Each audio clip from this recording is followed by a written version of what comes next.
Alright guys, check this out. What I have here is Ipanema Valley banana brownies. There's only 2 ingredients in here, bananas and guava.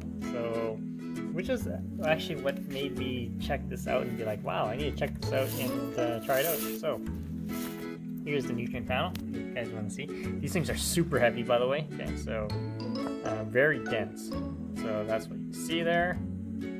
As you can see, ingredients, banana and guava. So, let's open this up. That's what they look like. So they're sealed in these little squares. And they're kind of small. See that? See how small they are? I've never seen these before, and I saw them on the website, and I was like, oh, I gotta try these out. So I'm gonna open this up and do a quick taste test. So give me 1 second. If you guys want to read this, pause the video as well.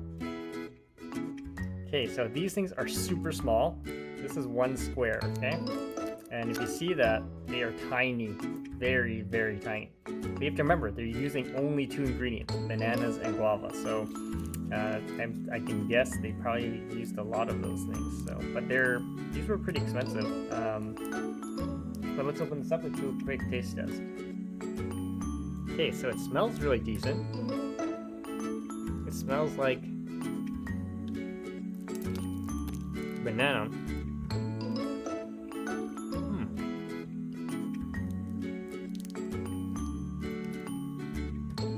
It's actually pretty decent. It's not like fruit leather. Think of it like a compressed banana. That's basically what it feels like. They compressed all the air out of the banana and made it into this. Pretty decent. I don't get really a lot of the guava taste, but I get a lot of the banana, so definitely check it out. If you have any questions, comments, guys, please subscribe to the channel.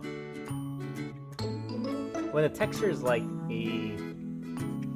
it's like a chewy, waxy banana. Think of it that way. Alright guys, stay tuned for more videos.